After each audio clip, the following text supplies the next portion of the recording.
Bonjour à toutes et à tous et bienvenue ici, place de la Concorde à Paris, au centre d'essai du Mondial de l'Auto. Le Mondial que Watch vous fait vivre chaque soir à 21 h et ce jusqu'au 14 octobre. Alors le garage s'est donc installé au cœur du Mondial et si nous sommes ici, place de la Concorde, c'est pour nous intéresser non pas à une catégorie de véhicules en particulier, mais aux énergies dites alternatives, puisque c'est ce dont il est question dans ce centre d'essai. Alors sont regroupés ici une dizaine de constructeurs qui permettent chacun d'essayer plusieurs véhicules de leur gamme. Véhicules propulsés par des énergies ou technologies qu'on dit alternatives au seul moteur thermique. On y trouve donc des véhicules électriques bien sûr, à batterie ou pile à combustible, au gaz naturel ou encore hybride rechargeable. Et pour nous parler de toutes ces technologies et des véhicules qui les embarquent, nous recevrons donc sur ce plateau tour à tour, tout d'abord alors Sébastien Guic, directeur de la marque SEAT. Bonjour Sébastien. Bonjour. Patrick Gourvenec, directeur de la marque Mitsubishi en France. Bonjour. Patrick. Et puis un petit peu plus tard, j'aurai le plaisir d'accueillir Sébastien Grelier, qui est porte-parole de Toyota, et Michel Forestier, directeur de la recherche et du développement des systèmes de transmission chez Valeo. Et on verra ce que fait Valeo ici, ce qui est plutôt intéressant pour un équipementier. Voilà, les présentations sont faites, on se retrouve dans une poignée de secondes.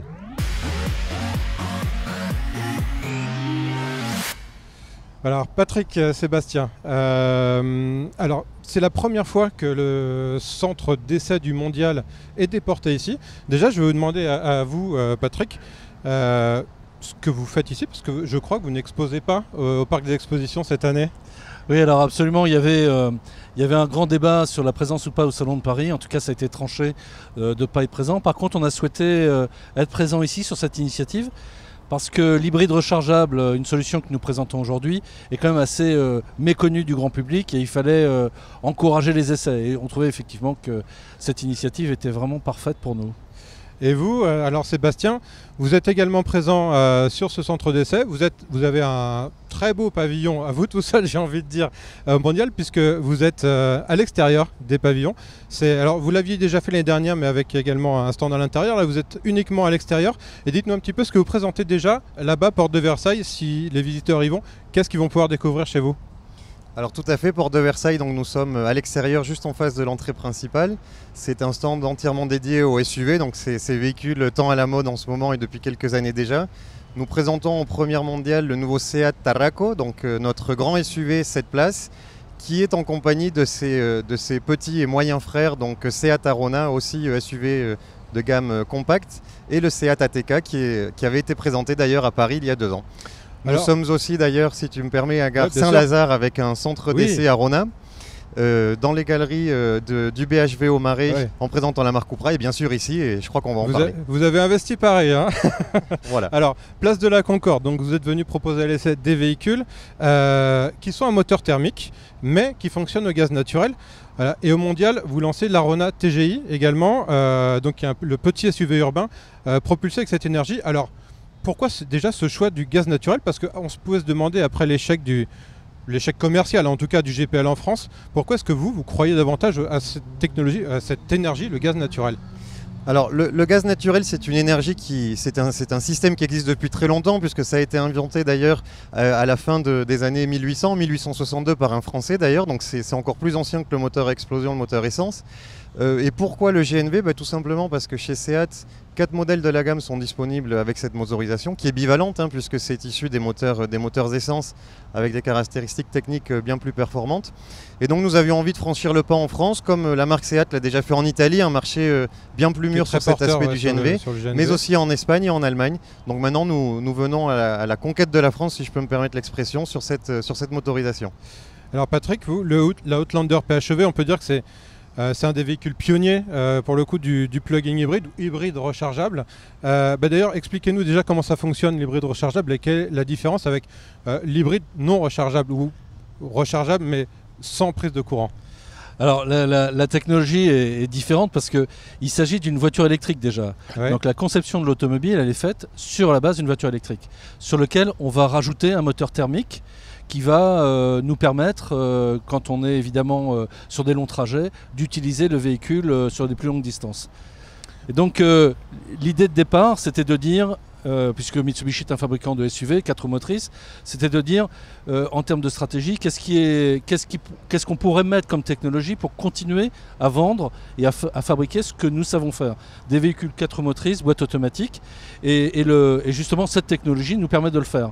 C'est-à-dire qu'en clair, l'avantage pour le client, c'est qu'il peut rouler à peu près 50 km en pur électrique, sans jamais utiliser le moteur thermique.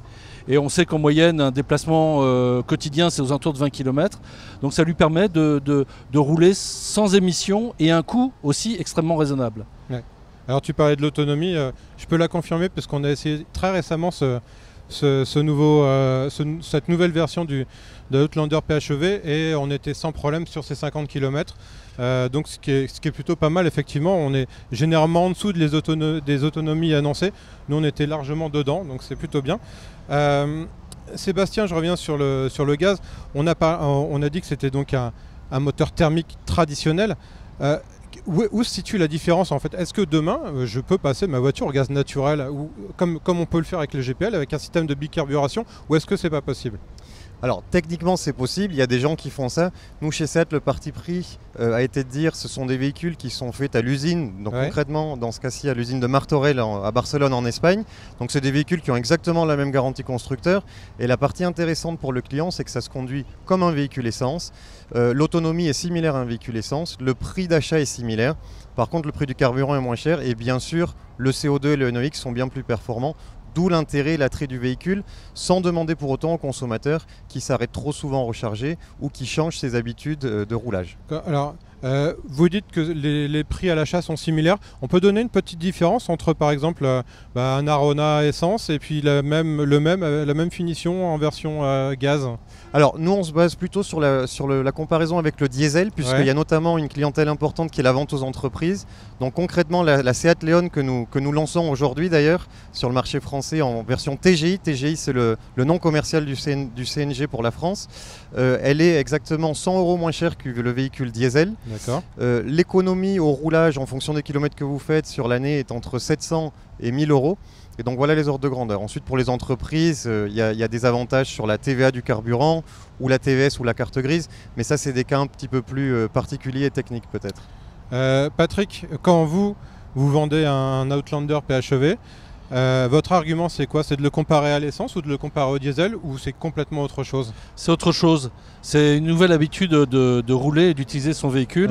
Et on s'inscrit dans une nouvelle tendance en disant effectivement les centres urbains, mais ça ne concerne pas que les centres urbains, aujourd'hui sont de plus en plus exigeants sur les émissions de CO2 et là on offre une vraie capacité de rouler à 100% électrique. Donc c'est une autre manière et c'est un autre marché qui est en train de s'ouvrir. Et concrètement, est-ce que ça coûte moins cher, plus cher, ou est-ce que c'est pareil de rouler au plug-in hybride que de rouler avec un véhicule essence ou un véhicule diesel? C'est beaucoup moins cher à l'utilisation, parce qu'effectivement si vous êtes dans des tranches de kilométrage, comme on s'est dit, aux alentours de 50 km par jour, vous rechargez, ça vous coûte quelques euros le plein d'électricité, si je peux exprimer ainsi. Vous branchez sur une prise normale, donc pas besoin non plus d'investir et d'avoir des surcoûts sur l'utilisation de la voiture. Et au-delà de ça, vous roulez sur encore une fois, comme une voiture électrique avec les agréments d'une voiture électrique. Alors, puisque vous en parliez à l'instant, on va évoquer effectivement la recharge ou le plein en carburant. Le PHEV, donc on peut le brancher sur une prise classique chez soi, ou est-ce que c'est mieux d'avoir ce qu'on appelle une petite wallbox pour avoir un peu plus de puissance et charger plus vite? Est-ce que c'est important ou pas? Écoutez, moi dans l'utilisation quotidienne que j'en fais, je l'utilise sur une prise normale, classique, 10 ampères. Ça prend pour une recharge complète un peu plus de 5 heures. C'est sûr que quand vous êtes la nuit, vous arrivez chez vous et la batterie est à plat, je la mets à recharger la nuit et j'ai la full capacité le lendemain matin, quoi. On n'a pas besoin d'envisager un surcoût. Alors on peut le faire. On peut le faire sur des bornes notamment comme CHAdeMO, donc c'est aussi une particularité de ce plug-in hybride, c'est qu'on a une possibilité de recharge rapide sur une vingtaine de minutes pour 80% de la charge, donc ça peut évidemment plaire à certains clients aussi. Et puis on peut Tout est possible. Et puis on peut charger en roulant aussi. On peut charger en roulant, voilà, c'est une autre solution. Et surtout ça entraîne un comportement de conduite et d'utilisation de la voiture qui est différent. Et d'où la nécessité justement de l'expérimenter sur ce type d'événement. Alors les approches justement de conduite sont intéressantes parce que donc vous Sébastien, le GNV, vous dites il n'y a finalement aucune différence, on conduit sa voiture normalement comme on le fait avec un véhicule essence ou diesel et donc vous Patrick, vous dites on conduit différemment, on anticipe peut-être un peu plus, on est plus coolé, on joue avec la partie électrique. Le client, il vous demande quoi concrètement? Il dit est-ce que ça change quelque chose à mes habitudes ou au contraire, est-ce que il vous fait part de ce côté un petit peu ludique de la conduite? Alors, les clients, nombreux déjà en Italie, en Espagne, en Allemagne, comme je disais, apprécient le côté d'avoir une vraie SEAT, donc avec le style de la marque sur un véhicule qui a une architecture, on va dire, traditionnelle, d'avoir l'avantage aussi de pouvoir circuler dans toutes les villes d'Europe, indépendamment des critères d'exigence de chacune, puisque les véhicules sont très performants en CO2 et extrêmement performants en NOx, c'est moins 75% par rapport à un véhicule diesel. Et puis ensuite, il y a cette simplicité à la charge qui demande que 2 ou 3 minutes, comme quand vous faites le plein à la pompe traditionnelle, je dirais, avec votre véhicule. D'ailleurs, le point de charge sur le véhicule est au même endroit. Donc il y a ce côté vraiment simplicité, tout en sachant qu'on achète quelque chose d'efficient et de performant d'un point de vue du carbone. Alors juste, on parlait des bornes de recharge à la maison. Est-ce que tout le monde, presque tout le monde, ou en tout cas une bonne partie des gens peuvent ou ont déjà un abonnement au gaz naturel? Est-ce qu'on peut imaginer un point de recharge chez soi? Est-ce qu'on peut avoir un petit compresseur sur son propre réseau pour charger sa voiture? Ça existe ou pas ça? Alors techniquement c'est possible, il y a des pays où ça existe, mais ensuite il y a des aspects, de sécurité, des aspects de législation, pour notamment sur les impôts, puisque les impôts ne sont pas forcément les mêmes et les taxes sur l'énergie en fonction de son utilisation. Donc technologiquement c'est possible, c'est quelque chose généralement vers quoi on va tendre, mais qui prendra peut-être un peu de temps. Pour le moment il y a si je ne m'abuse, 120 points de charge publique, on va dire, sur le territoire français. Il y a l'ambition de la part des distributeurs de les multiplier par 2 dans les prochains 12 mois.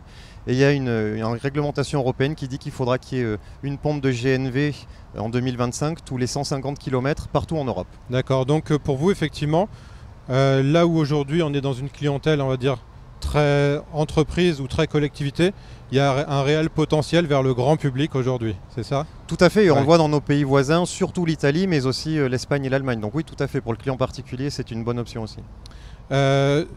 Patrick, juste pour finir, je reprends ma question de tout à l'heure concernant les petites habitudes de conduite. Les clients vous font part de cette différence que vous décrivez? Je dis pas que c'est comme un jeu, Ouais. mais ça ressemble un peu à ça. Et franchement, conduire dans un grand SUV avec un silence quasi absolu et voilà, cette idée aussi de récupération d'énergie, d'éco-conduite, j'aime pas trop utiliser ce mot-là, mais quand même, il y a une vraie volonté en tout cas de conduire d'une manière différente et c'est très ludique. Franchement, c'est très ludique. Et petite anecdote, mais elle a son importance, l'Outlander PHEV est aussi la voiture la plus vendue en hybride rechargeable en Europe. C'est-à-dire qu'il n'y a pas que la France qui est intéressée, mais il y a aussi l'ensemble des pays européens. Patrick, Sébastien, je vous remercie pour votre présence ici. Je rappelle qu'on peut venir essayer vos véhicules à la Concorde jusqu'au 14 octobre. On va s'intéresser maintenant à deux autres formes d'énergie. Tout d'abord, l'électrique, mais un électrique un petit peu différent, très basse tension, 48 volts, et puis la pile à combustible, l'hydrogène. Et pour ça, en avant-goût, je vous propose d'écouter Bertrand Picard, qui est un petit peu un explorateur, un aventurier. Il est également patron de la fondation Solar Impulse. Il nous raconte, lui, son expérience de l'hydrogène. Il y a deux grands challenges dans la transition énergétique. C'est la production d'énergie propre et c'est l'efficience énergétique pour éviter de la gaspiller. Et l'hydrogène peut répondre aux deux. L'hydrogène est un moyen de stocker l'énergie renouvelable qui est le plus souvent intermittente.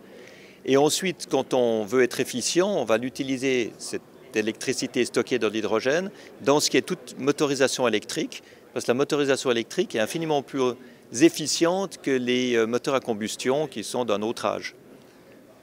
L'hydrogène, ce n'est pas une énergie, c'est un stockage, vous disiez. L'hydrogène est un stockage, parce qu'effectivement, il n'y a pas d'hydrogène utilisable ou récoltable dans la nature. Donc on doit utiliser de l'énergie pour dissocier de l'eau en hydrogène et en oxygène, et ensuite on réassocie oxygène et hydrogène dans une pile à combustible pour faire de l'électricité et on retrouve de l'eau. Vous dites que l'hydrogène, c'est pas le stockage du futur, c'est le stockage d'aujourd'hui déjà. On a l'impression pourtant nous que c'est assez loin. Alors techniquement, L'hydrogène, c'est aujourd'hui. On arrive à fabriquer de l'hydrogène, on arrive à le distribuer, on arrive à le mettre dans des voitures. Hyundai a une voiture à hydrogène que vous pouvez acheter dans le commerce. Ce n'est pas le futur, c'est le présent. Et c'est ça qui est vraiment encourageant. Maintenant, pour que ça se généralise, il faut forcément que la masse critique soit atteinte, c'est-à-dire qu'il y ait assez de voitures à hydrogène, assez de stations de distribution d'hydrogène. Et ça pêche encore parce que la force de résistance au changement est importante. Tous les acteurs se disent qu'est-ce qui va se passer? Est-ce que c'est l'avenir de la production des voitures? Est-ce que c'est l'avenir de la distribution de l'énergie? Et il faut leur donner confiance, il faut leur montrer que vraiment c'est en tout cas une des grandes solutions à développer. Vous êtes toujours aux quatre coins du monde. Est-ce qu'on vous verra à Paris pendant le mondial de l'auto?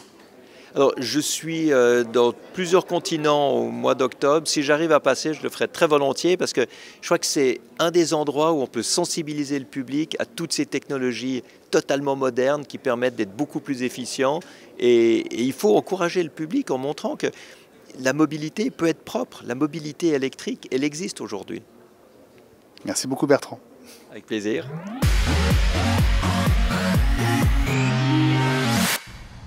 Voilà, de retour ici, place de la Concorde, au centre d'essai du Mondial, qui, je vous le rappelle, est ouvert au public et c'est gratuit jusqu'au 14 octobre. J'accueille maintenant deux nouveaux invités. Alors, tout d'abord, Michel Forissier. Vous êtes directeur du développement des systèmes de transmission chez Valeo et à ce titre, vous avez la charge de toutes les innovations qui touchent à l'électrification des véhicules, c'est bien ça? C'est exact. Et à ma gauche également, Sébastien Grelier. Alors vous dirigez la communication de Toyota en France. Toyota qui est donc le constructeur japonais bien connu, pionnier de l'hybride. Mais il y a d'ailleurs que des hybrides, je crois, au salon Porte de Versailles sur le stand Toyota. C'est bien ça, mais ici il y a d'autres choses que l'hybride, on va en reparler. Et c'est exactement ça dont on va parler, puisque place de la Concorde, comme il l'a déjà si bien dit, la transition est toute trouvée. Ce ne sont pas des hybrides que Toyota présente, mais des Mirai, donc véhicules à pile à combustible. Alors, c'est fini l'hybride, on passe à autre chose? Non, c'est bien sûr pas fini. L'hybride reste le socle et le cœur de la stratégie mobilité plus respectueuse de l'environnement de Toyota. Mais les 20 ans d'expérience que l'on a effectivement sur l'hybride, après la Prius de 97, nous ont permis et nous permettent de travailler sur l'ensemble bien sûr des technologies électrifiées, l'électrique batterie, l'hybride et l'hybride rechargeable qu'on fait déjà. Et puis effectivement ici sur le centre d'essai on a amené deux Mirai, comme vous le disiez, hydrogène, parce que c'est un vecteur énergétique pour la mobilité auquel on croit beaucoup pour le futur. Vous Michel, vous êtes venu ici, alors vous confrontez au grand public. Vous êtes un équipementier, on peut peut-être déjà expliquer ce qu'est Valeo pour le grand public. C'est pas forcément ce que vous faites. Valeo, nous, on fabrique les pièces et les systèmes qui équipent les voitures. Donc c'est nous qui fournissons les technologies nouvelles qui sont dans les voitures. Et en l'occurrence, là, on vous propose des nouvelles technologies d'électrification des voitures. Alors expliquez-nous en quoi elle est nouvelle cette technologie, parce que la voiture électrique en France, bon, ça fait très longtemps qu'on en parle, ça fait une dizaine d'années on va dire qu'elle occupe pas mal l'espace médiatique. En quoi votre technologie, vous aujourd'hui à Valeo, aujourd'hui est différente? Je pense qu'aujourd'hui le problème c'est qu'il faut accélérer l'électrification. Toyota a montré le chemin dès 97, formidable. Mais maintenant il faut l'accélérer parce qu'on a des normes environnementales en 2020 à passer. Et à cause de la baisse du diesel, il faut d'autres solutions. Et l'hybride essence remplace idéalement le diesel et l'électrification aussi. Pour ça, il faut aussi que les voitures soient pas chères. Et c'est un petit problème qu'il y a aujourd'hui, c'est que l'ensemble des voitures hybrides et électriques sur le marché sont un peu chères et nous on arrive avec des solutions moins chères. Alors vous dites moins cher, il y a un petit démonstrateur, on le voit à l'image que vous présentez ici. Il a vocation à quoi? Parce que et concrètement, de combien c'est moins cher? Alors je crois que ce qui est intéressant, et notre ami de Toyota l'a dit tout à l'heure, il n'y a pas une solution unique. On va couvrir tous les segments de marché avec différents types de solutions. Là on s'est focalisé sur l'usage urbain. Quand vous êtes en ville, vous roulez pas longtemps, vous roulez 20-30 km. Et puis en général, vous êtes 1 à 1,2 personnes à bord. Donc avoir une grosse voiture SUV 4x4 très lourde, ça ne sert pas à grand chose. Donc on a pris le problème à l'envers et on a voulu faire un démonstrateur sur une base d'une voiture 2 places légère. Et comme elle est légère, elle n'a pas besoin d'un gros moteur. Et quand on n'a pas besoin d'un gros moteur et d'une grosse autonomie, elle a besoin d'une petite batterie. Et donc on a fait un système réduit à son strict minimum pour faire une voiture pas chère. Et pas chère, ça veut dire autour de 7 à 8 000 euros de prix d'achat de la voiture. 7 à 8 000 euros. Là, il y a une question qui me vient à l'esprit tout de suite. Vous voulez pas remplacer les Autolib qui ont disparu de Paris? Ça serait possible, mais on est prêt à travailler avec nos amis constructeurs pour leur permettre de faire ce genre de voiture et remplacer les Autolib. Oui, ce serait une bonne idée. Sébastien, qu'est-ce qui roule à l'hydrogène aujourd'hui? Parce que là, pour le coup, c'est une technologie qui est beaucoup plus méconnue du grand public.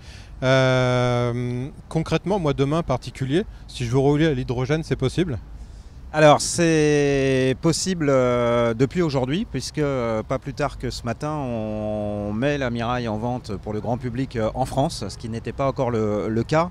Alors aujourd'hui, c'est effectivement une technologie qui est prête, hein, pionnière, mais qui est prête. L'hydrogène est connu depuis très très longtemps. Nous, ça fait une vingtaine d'années qu'on a commencé à développer la pile et les réservoirs, puisque la voiture à l'hydrogène, c'est finalement un véhicule électrique qui fabrique son électricité grâce à l'oxygène de l'air et l'hydrogène qui est contenu dans des réservoirs de la voiture. Donc le principe est très très simple.